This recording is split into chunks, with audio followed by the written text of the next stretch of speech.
Welcome to the Sleeping Barber podcast. Welcome back to another episode of the Barber's Brief. If you're a new listener around here, Mark and I like to use this forum to discuss things that have caught our attention in the news over the last couple of weeks. We'd like to highlight a marketing moment, but of course, always discuss our ad of the week. Mark, my friend, good morning. How are you? Good morning, B. I am great. Very great. Very great. Happy. Very happy this morning. We got our technology kind of figured out pretty much, I would say. So that's really exciting for me. It's weird that we still, there's moments where you're like, why is this not working? 4 years later. We'll get it. But anyway, we'll get it. Yeah. What was one of the things that caught your eye? I mean, lots of things going on. I think we both found lots of interesting things. We did. I saw this one too. What was the first story for you? Yeah, so the Ehrenberg-Bass is probably right until it isn't. And this was authored by G. Douglas. He goes by G, and I'm sure we've come across a lot of his material in the past. And he's always like writing some really thought-provoking stuff. And I thought I'd pick up on this a little bit because I think we've alluded to it from time to time, but I think it warrants a proper conversation. So his piece kind of goes into and to discuss, that fewer institutions have had a bigger impact on modern marketing than Ehrenberg-Bass Institute. No one can deny that. The research has reshaped how we think about brand growth. Penetration drives scale. Loyalty, rarely works, doesn't work. Distinctive assets be differentiation, mental, physical availability, et cetera, et cetera. There's a whole bunch of those laws, if you will, that we kind of use from a day-to-day perspective. And for most brands and in most categories, they are right. It's absolutely the way that it works.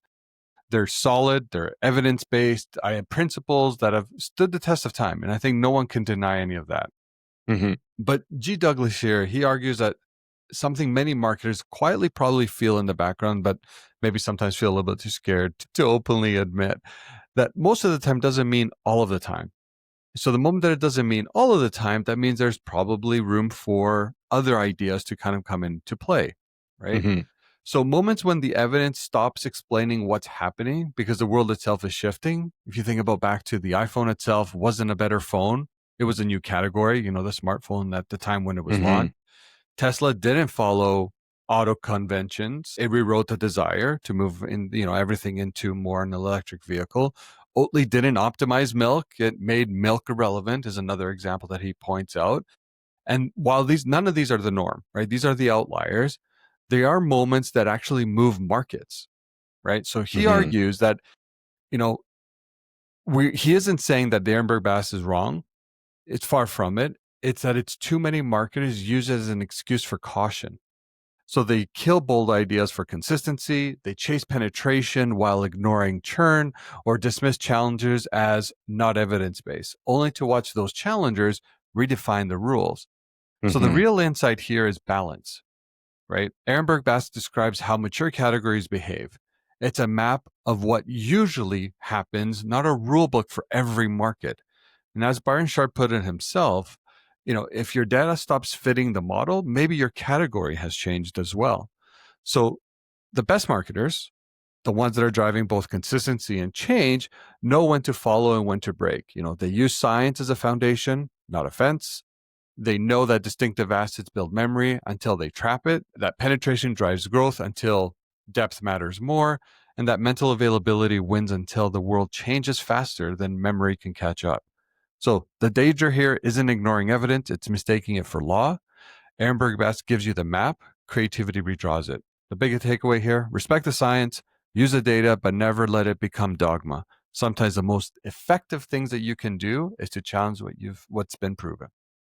I think it's just a good PSA. Yeah, it's an interesting one. I think about this all the time, specifically like say Oatly, Tesla, iPhone, those ones. We've talked about this a little bit too in the past when we've referred to things like COVID brands like Zoom or Peloton. Yeah. Because you have these explosive growth moments for some brands and organizations. Like, I don't know if Liquid Death fits in that category exactly, but maybe they might. But there's definitely like, I think where the laws of growth and how brands grow fits is still really relevant to his point. But there are moments where there's a category opening, like a new category opening, that creates a window. So Oatly, it's not actually like it's not milk. It's because it's oat, It's oats. right? And so I don't know that they made milk irrelevant. It's just that they saw a hole in the market and demand, and then they filled it. And that was a huge growing category. Same thing with Tesla, same thing with iPhone. So I get the point, but I think eventually that growing category becomes like part of a new category, and all the laws apply to the brands within that category. That's fair. So it's interesting one because how do you, if you're in an established category, how do you actually grow? Like, and it take more than your fair share is kind of the thing I've been thinking about a lot. Yeah. I mean, again, it's just there's always and statements that you can add to anything, right? And I think this is just a reminder again, well, while we have this, it may not be perfect for every single instance out there, right? And I think that's just making sure you understand your category, making sure you can understand the opportunity that lies ahead. But, let's make sure that creativity is still at the root of it as much as possible. Yeah, that's true. Yeah. Okay. So what did you find? Actually, I pre-read this. A couple of things that are related, actually. I think these stories. Well, the first story that I'm going to talk about is there was a news story on the drum from Mark Pritchard. Marketing's old rules still work in a new world, which is, I think, it's such a good reminder. Yeah. He's such a great read. So at the ANA, he gave keynote at the Masters of Marketing conference, and his message, it was wildly unfashionable. The future of marketing is in the past. So Mark Pritchard, for anybody that doesn't know, is P&G's chief brand officer, and he's been there for 4 decades. So I think he stood up there and he gave 5 timeless lessons for everybody. So know your customer, know your brand, fall in love with advertising, build memory, and nurture creative relationships. And it's kind of funny because in the world of AI and all the trends and all the digital tools and tactics and all that kind of stuff, it sounds counterintuitive for somebody to say those things are the keys. Yeah, no kidding. Everyone's drowning in complexity, and the fundamentals or ultimately are the life raft. Actually, Connor from That's What I Call Marketing just had Mark Ritson on. And they had a very similar conversation too. The fundamentals actually matter way more than we ever thought they did. Yeah, absolutely. So the know your customer part is about, as an example, Pampers discovered parents don't just care about dryness, they care about sleep. And so the insight became behind every baby. So like really rooting into what your customer cares about. The know your brand part, they have a brand called Charmin, and they hit a wall after 20 years. And then of saying, don't squeeze the Charmin. And then the breakthrough came when one creative person asked, does a bear shit in the woods? And it turned into a $5 billion bill. That one I find really interesting because there's so much room to just reimagine your brands. Totally. Like we get so tired of it so quickly. And it's really, really a problem if you just keep flipping the switch all the time on new things, new creative. Yeah. Fall in love with advertising. Pritchard thinks marketers become embarrassed by their own craft. We fall out of love with our campaigns long before customers do. And repetition is how the ideas wear in, not wear out. Building memory. So Flash's clean the impossible with the lightning bolt. Old Spice's characters. Consistency builds memory and affection. Yeah, like I keep seeing Old Spice's. There's a guy who's on the Daily Show now. Anyway, there's like it's the same kind of ads, but they're just as the Isaiah Mustafa guy, but now they've just extended that to new characters, but similar situations. And then build creative relationships. So great work comes from trust and repetition with great partners. And he's really precise about the language. He doesn't say content, he says advertising. He's not the chief marketing officer, he's a chief brand officer. People don't buy marketing, people buy brands.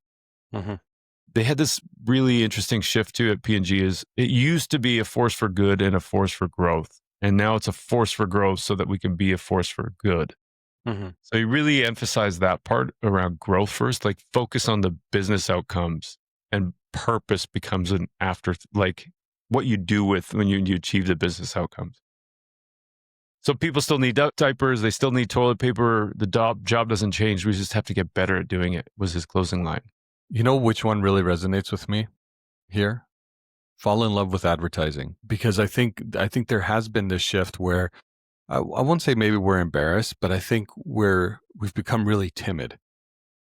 as a discipline, especially in the face of when things aren't going well, pressurization against A&P and all the rest of it. I think it's kind of caused us to go back into a shell and maybe not be proud marketers. You know, our craft is very unique. Our craft requires quite a bit of dedication.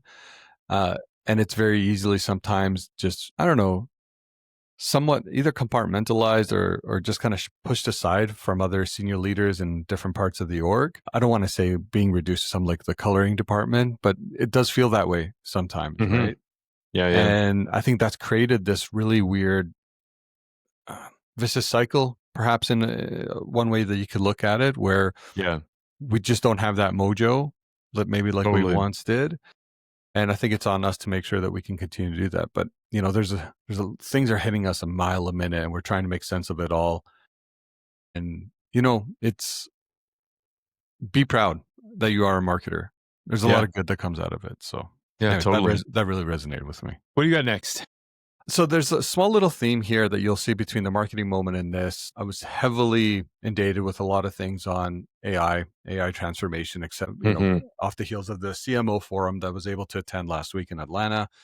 So there's this article in Search Engine Land that caught my attention. So 7 focus areas as AI transforms search and the customer journey in 2026. There's here are the details of this, of the article. Right. So AI is fundamentally reshaping how people search, decide, and buy, collapsing traditional customer journeys and slashing touch points by half. I think everyone's seeing that. I think we're all, you know, experiencing that in our own way. We use AI as a shortcut to get the information that we're looking for versus the more traditional search, search and hunt. By 2026, AI assistants and LLMs will handle 25% of global search queries, meaning discovery often happens without users ever visiting a website.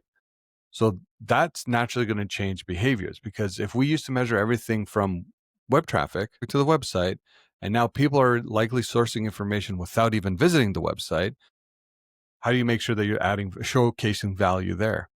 It's a whole other area that I haven't even thought about, right? Search is moving from static query and response to dynamic reasoning and action, where AI agents synthesize the multiple sources, making recommendations, and even completing purchases. So you saw that now OpenAI, they've extended so you can actually ingest product feeds as a part of it. I've been dabbling with Atlas browser recently as well, just getting more comfortable in seeing like what a browser ecosystem looks like with an LLM tied to it. And there's one for Claude, I think it's called Perplexity. I can't say that word. Perplexity. I think, you know, conversion rates from AI research traffic are reportedly 3 to 8 times higher than traditional search. Which again, it's just one of those things you're like, okay, it's going to happen. So to adapt, marketers must shift from SEO to what they're calling search everywhere optimization. So that means structuring data for AI comprehension. So both GEO and AEO. What that actually means is traditional SEO optimized for algorithms that index pages. AI search optimizes for meaning, structured, verified, machine-readable content. So there's some jobs to be done there. I'll just highlight them quickly. Like, it's make sure you're implementing structured data, schema.orgs, JSON LDs, etc., to make sure your product FAQs and how-to data is accessible to LLMs. So that does require a restructure of somewhat the back end of your website. Adopting GEO and AEO frameworks. So that's, you know, generative AI and engine optimization. And then ensuring like factual consistency. AI models cross-check sources. So if your pricing, claims, or data differ across platforms, you'll likely lose in trust ranking. It's not just what we used to have on search. It's like the quality score. Now it's like trust scores or trust rankings, which is an interesting, you know, new metric. The second one was breaking down channel silos for consistent brand signals. So what that means is AI doesn't see paid, owned, and earned media. It sees one unified web of information about your brand. So making sure you're aligning social, PR, and SEO messaging. Make your brand positioning coherent across every touch point. So then there is that consistency. Integrate content and performance data to reinforce the same proof points. Example, things like for those that value sustainability, reliability, value, etc. And of course, standardize entity names, URLs, product descriptors. AI relies on these connections to build the knowledge graphs and knowledge trees that are required. The third thing is building omni-channel connected systems and let AI trust your brand data. So what that actually means is LLMs synthesize across multiple sources, from customer reviews to social chatter, and consistency signals potentially unreliability. So monitor reputation signals, Google reviews, Reddit, Trustpilot, YouTube, ensure consistent language, imagery, and claims across owned and partner content.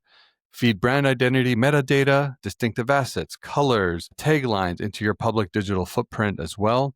And then finally, preparing for agentic experiences where assistants act on behalf of users. So what does that mean?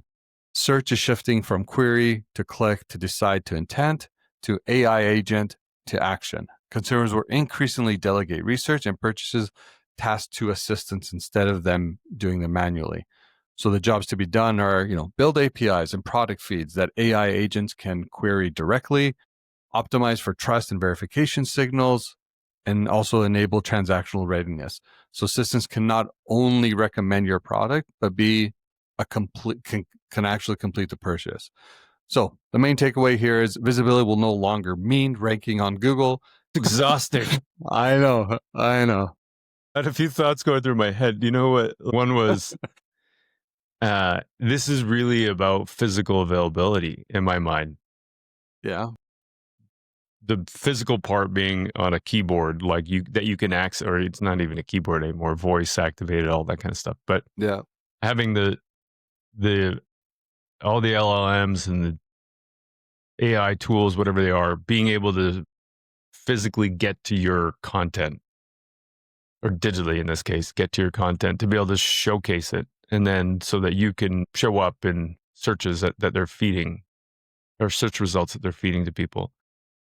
That's the first thought I had. But then the second thought I had was, the people who are going to do really well at this are the people going to afford people to pay people that to do all this stuff, until it becomes embedded in like, say a WordPress theme, like for small businesses. Like the people that are going to really do this well are those companies that can afford it.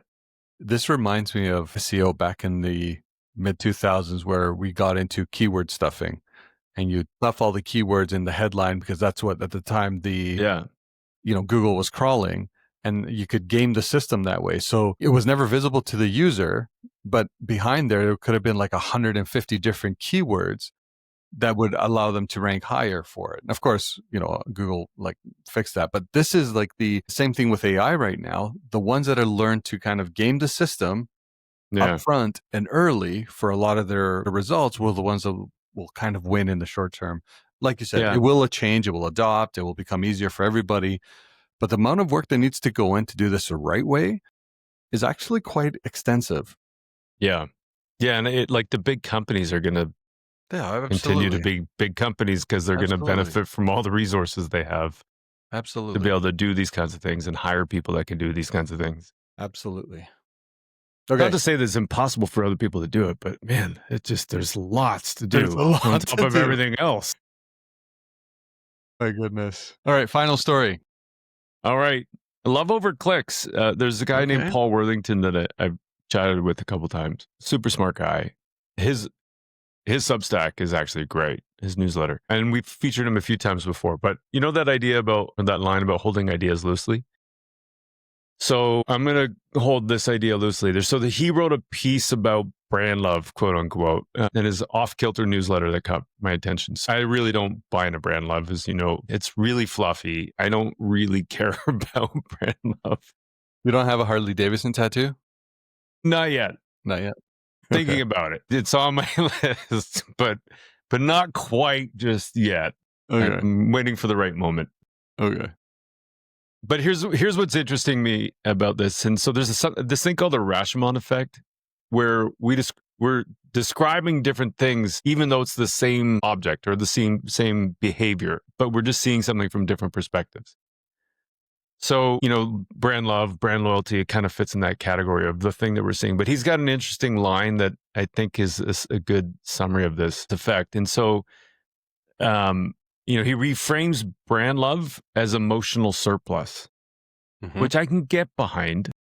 And this is not the love in the sense of wedding vows or tattoos on my arm, to your point. This is that thing between this works, and then I can't imagine using anything else. And so that delta is critical to creating an economic surplus, or put another way, pricing power. As an example, Costco maintains 90% of its membership renewal rates. Patagonia commands premium prices while telling customers not to buy new products. The emotional surplus that they have is converted into economic durability.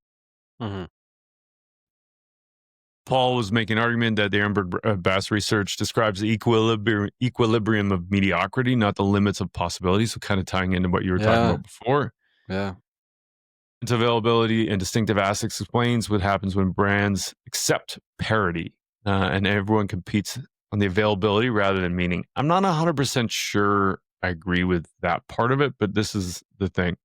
And it kind of leads me to this thought that I know we've had Dale Harrison on a bunch of times, and he's got this line about brands are just running in the same place. And so most brands have an advertising budget of somewhere in between 3 to 7% of revenue.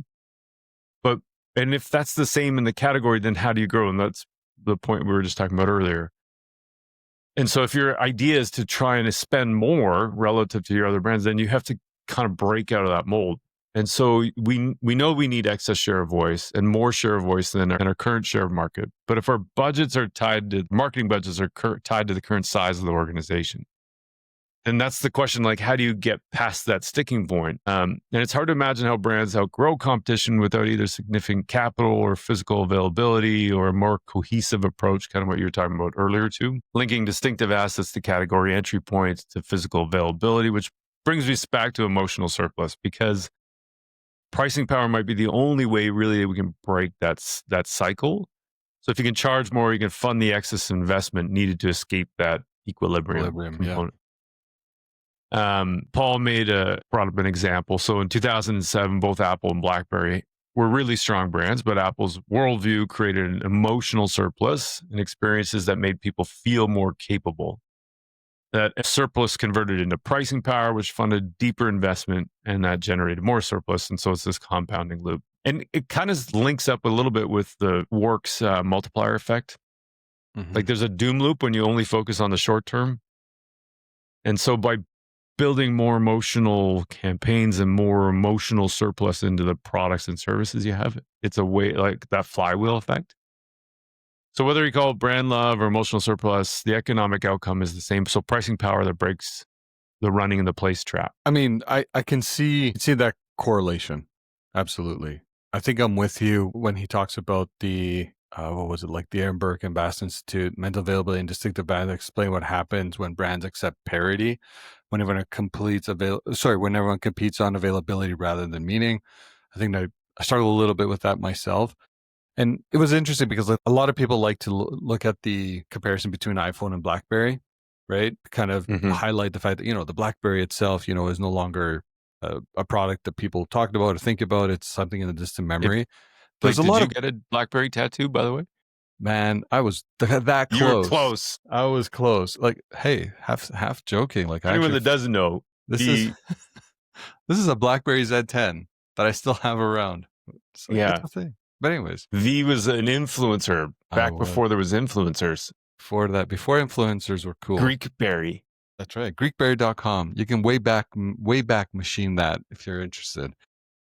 But there was a lot of other things that went wrong for BlackBerry to no longer be relevant. It wasn't because, Apple just created this. I don't think it was because Apple just created this worldly emotional response to something. I think they were able to capture a niche in the market that forced smartphones in a totally different direction versus what the BlackBerry was at the time. So it's a little bit different, but at the same time, I understand what the principle is here.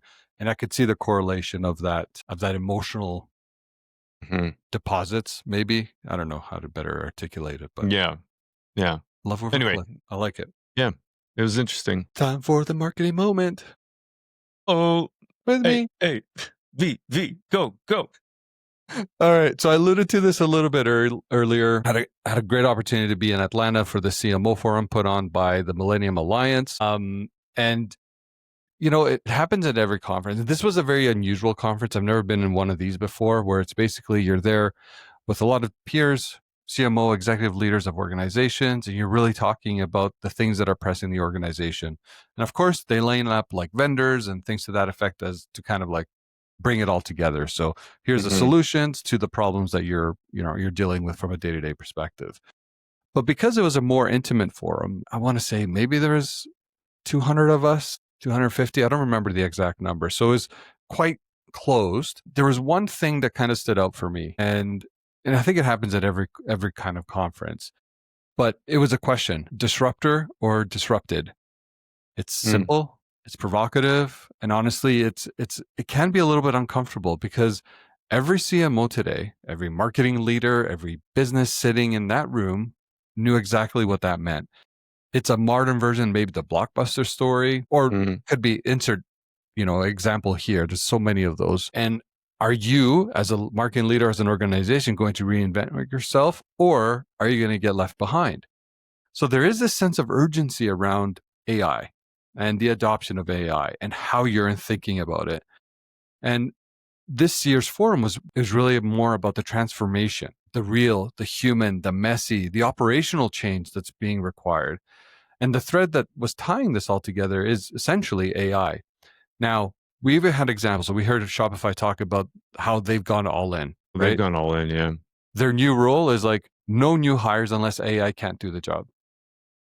Like it's become almost mandated that way. So for me, I'm looking at that, I'm thinking about that. I'm like, holy smokes, okay, that's definitely going in one specific direction. Yeah. I'm sure things will normalize over time, but I could appreciate that. And that's not about, and it's the way they position it's not about replacing people. It's about redefining the roles that people have. So asking every team to rethink how they collaborate with machines, how they use AI to expand what's possible. And I have an example here, even like for me internally at TELUS, we do have an internal mandate too around AI, and it is changing the way that I work. I know we use co-pilots even for the podcast, but even in my day-to-day operation, we're trying to find ways that can streamline things like reporting, consumer insights, synthesizing all the information that we have available to us, automating reporting. Yeah. I pulled a Paul Dervin and built a team. Yeah. That's right. That's right. You should actually do a marketing moment on that. Yeah. So, the main insight here is that there's a huge shift happening from AI experimentation, which it was, I would argue, a couple of years ago, to now more AI enablement. The products are becoming a lot more mature. You can do, I don't know if you've gotten into vibe coding as well. Vanessa talked about that when we've interviewed her at the gathering. And I think I started spending a little time with it. I'm like, okay. And it's actually not difficult to do. You hear the word coding and immediately like, oh man, I don't know Python or JSON or HTML. This is not that. And it's really, really interesting because now you can kind of create systems yourself without actually having like a engineering background of sorts. So what does this actually mean for marketers? So if you're leading a team, here's where you need to start. It's first map the process that you want AI to improve. Where do time and creativity get lost? Quantify what faster looks like, not in theory, but in measurable outcomes. Then move into action, because speed of adoption is now become kind of like what many would argue kind of the new strategy. And when you hit resistance, because you will, ask the question, if you could fix one thing to unlock transformation, would it be data, process, or a mindset? Because I think all too often we're faced with mindset challenges more so than process challenges or data challenges. It's just, are people willing to go down this path of AI? So what I walked away with is the future of marketing isn't man versus machine. It's man with machine. AI is our new creative partner in a lot of our day-to-day operations. Make sure that, make the AI work for you, keep it human first, but always keep dreaming, because that's something that these systems can't do. Yeah, there's a whole bunch of things in that. That's a really good, insightful take on that, V. Like, there's another, trying to blank on the guy's name right now. Anyway, come to me. But he was saying, like, what happens when we stop writing? Because if we're not writing, you don't think as much. Same thing with drawing. Yep. If you're drawing, you start thinking about things and all. And like, so when you're not doing that and you're letting the AI do it, you miss out on some learning there too. And Absolutely. so there's a whole bunch of things around AI, like that we have information doesn't equal that we have knowledge. So there's implications there. So I kind of also want to, in my mind, build in systems to prevent and the risk of like thinking we know something when we're actually just spewing, regurgitating information. Or it's not yours. Yeah. Because I think that's where, we have a lot more people. Like I even find myself writing more because I can get over that writer's block now a lot easier because I'm not a natural writer. And I've used AI to kind of help unlock that for me. But there's a balance there to make sure that it's always my voice, my ideas coming through versus what, say, AI is trying to project upon me. So, you're a natural writer. You write really, really well. I wouldn't say I'm a natural writer, but thanks. Yeah. I've been writing for a long time, and that's part of the muscle that I built, I think. But yeah. So it's like use it to become better. Don't use it to replace completely specific things in your operation, because the creativity comes by you being engaged in all of this as a whole. Yeah. Okay. Out of the week. Let's go. The week. Okay. So out of the week this week is skip to the good part. Skip to the good part. So I don't know if you've seen these commercials, and this might just be running in Canada as far as I know. But Seth Rogen is the new face of Skip the Dishes. So Skip the Dishes, for anyone who doesn't know, is a food delivery service like an Uber Eats kind of thing. Yeah. In Canada, it's called Skip the Dishes, which has recently just been shortened to Skip. And so, Canada's delivery network. What makes this is really interesting isn't just the celebrity casting with Seth Rogen and Evan, his writing partner. It's how they turned the strategic insight into a repeatable creative platform. Mm-hmm. And we'll air a version of the commercial. There's a few different ones they've got, but the scenario is Seth's in a classic Hollywood writer's room with his creative partner, Evan Goldberg, I think the guy's name is, and they're pitching movie concepts. And so they're building out this mob movie story, wise guys, old school Italian restaurant, gonna whack a guy named Vinny. And it's a really funny interaction between them. And so video of what they're talking about is playing in the background, almost like an imaginary bubble. Yeah. And so the tension's building, you're leaning in, and then Seth goes, wait, that doesn't make sense because Vinny could have just skipped it. And so then the movie is ruined by convenience. And so then they try again. There's college kids need pregnancy tests. They keep running into people they know, like a super bad setup. And then the thing is, but that doesn't make sense. They could have just skipped it. And so it's this sort of repeated thing over and over again. And so I think the thing that's really brilliant about it is Courage, who's the agency behind this, landed on a simple truth that good stories need conflict. But Skip's entire business model is around eliminating conflict. And so the very thing that makes movies compelling is what actually makes real life annoying. The CCO of Skip, Deval Bott, said that the concept came from this exact intersection. Delivery services inherently destroying drama and tension. Yeah. And so instead of fighting that, they leaned into it, and they didn't want to make an ad. They want to make a movie-like film in under 3 minutes. And so then the key thing, Seth also didn't just star in the ad, but he played a role in the creative development and the storyboarding of it. So they're literally poking fun at the creative process. And Seth, who's a guy who's written and directed dozens of movies, was actually in the writer's room making this happen. So there's a few reasons why I think this is a really interesting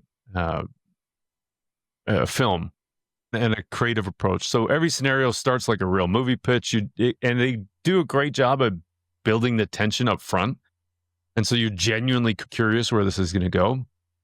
And so they I always find this interesting about movies. They do such a great job within the first scene of a movie. They often build this like incredible hook that gets you in. It's almost like in the journalist inverted pyramid, the lead, they don't bury the lead. They put that at the beginning to kind of get you in. Absolutely. And so they earn your attention before they sell you anything. And then the second part is that I do think the platform has legs. This isn't just a one-off celebrity spot. They can milk this idea for a long, long time, whether it's with Seth or not. Rom-coms ruined by Skip, action movies ruined by Skip, a new batch of ads, hit different category entry points, stuck in a cabin, forgot something at the store, emergency late night craving. There's like legitimately years and years and years worth of advertising here. The third part is they do use distinctive assets.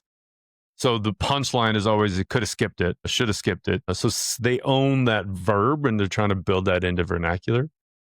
Things like, just Google it or, just Uber somewhere. And so I think that's really interesting that they're trying to make that a brandable moment.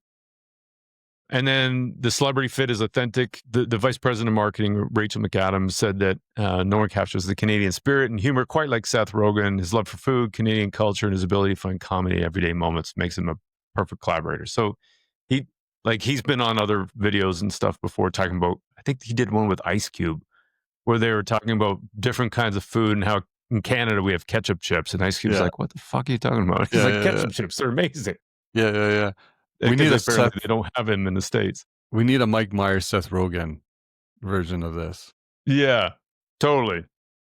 Yeah. But the thing that I think they need to manage is a little bit, so they're like the Seth and Evan are famous for things like Superbad, Pineapple Express, more recently The Studio. They've done amazing work and they're being well recognized for that. I think The Studio just won a whole bunch of awards at the Emmys. But here's the hiccup with with a lot of these celebrity endorsements. You get the Seth Rogen ad there's a risk of connecting it to Seth Rogen, not Skip, or whoever the celebrity is, like John Hamm before, without connecting it to Skip.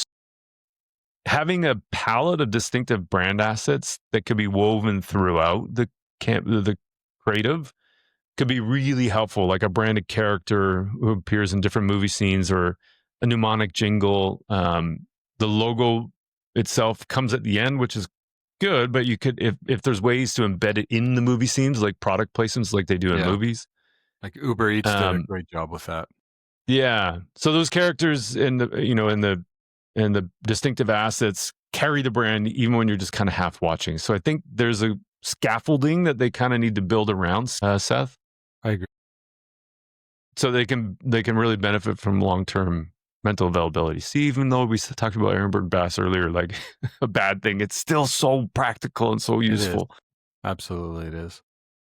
And so the brand promise there is skip to the good part. Good stories need conflict, good lives don't. And that's this week's Ad of the Week.